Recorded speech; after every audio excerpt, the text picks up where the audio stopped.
Mes bien-aimés dans le Seigneur, soyez bénis. Alors aujourd'hui, nous allons partager la parole de vie dans Luc chapitre 14. Je vous retrouve dans une minute pour le début. À tout à l'heure.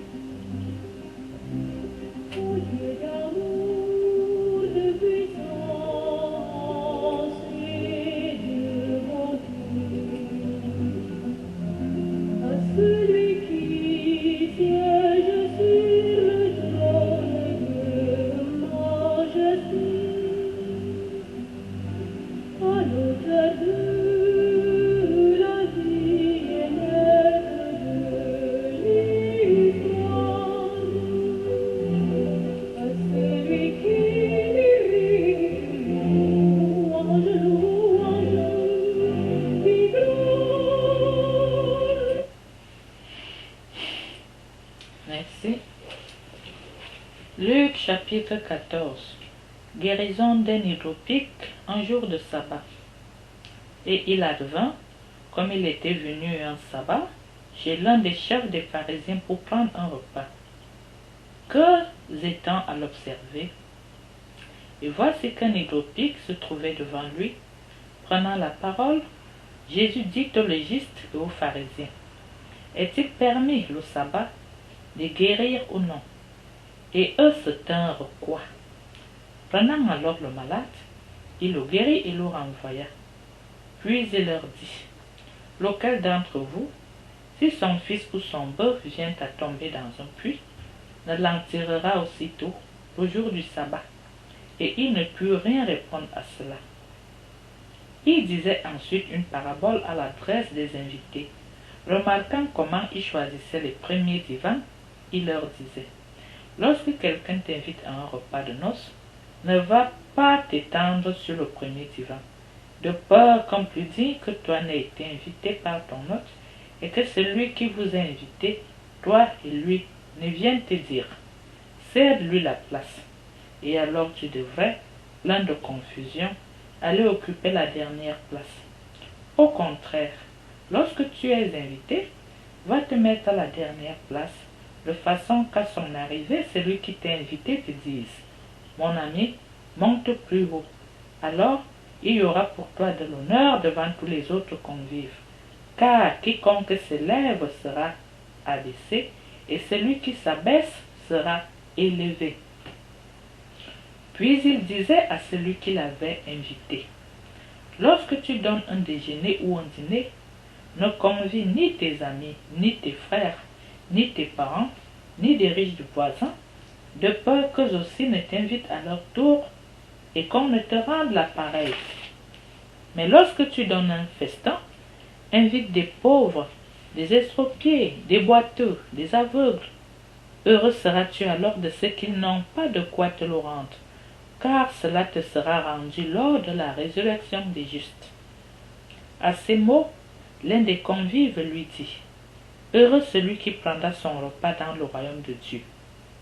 Il lui dit, un homme faisait un grand dîner, auquel il invita beaucoup de monde. À l'heure du dîner, il envoya son serviteur dire aux invités, venez, maintenant tout est prêt. Et tous, comme de concert, se mirent à s'excuser. Le premier lui dit, j'ai acheté un champ et il me faut aller le voir. Je t'en prie, tiens-moi pour excuser. Un autre dit, j'ai acheté 5 paires de bœufs et je pars les essayer. Je t'en prie, tiens-moi pour excuser. Un autre dit, je viens de me marier et c'est pourquoi je ne puis venir. À son retour, le serviteur rapporta cela à son maître. Alors, pris de colère, le maître de maison dit à son serviteur, va-t'en vite par les places et les rues de la ville et introduis ici les pauvres, les estropiés, les aveugles et les boiteux. Maître, dit le serviteur, tes ordres sont exécutés, et il y a encore de la place. Et le maître dit au serviteur, va-t'en par les chemins et le long des clôtures, et fais entrer les gens de force, afin que ma maison se remplisse. Car, je vous le dis, aucun de ces hommes qui avaient été invités ne goûtera de mon dîner. » Des foules nombreuses faisaient route avec lui, et se retournant, il leur dit, « Si quelqu'un vient à moi sans haïr son père, sa mère, sa femme, ses enfants, ses frères, ses sœurs, et jusqu'à sa propre vie, il ne peut être mon disciple. Quiconque ne porte pas sa croix et ne vient pas derrière moi, ne peut être mon disciple.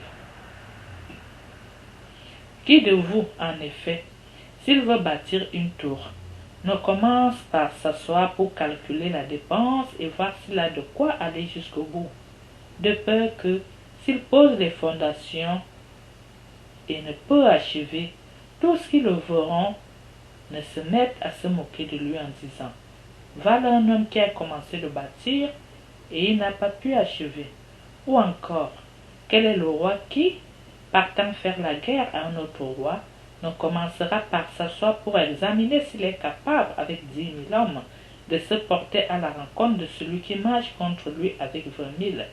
Sinon, alors que l'autre est encore loin, il lui envoie une ambassade pour demander la paix.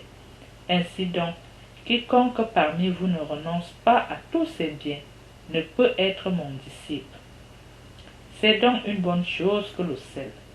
Mais si même le sel vient à s'affadir, avec quoi l'assaisonnera-t-on? Il n'est pas bon ni pour la terre, ni pour le fumier. On le jette dehors. Celui qui a des oreilles pour entendre, qu'il l'entende.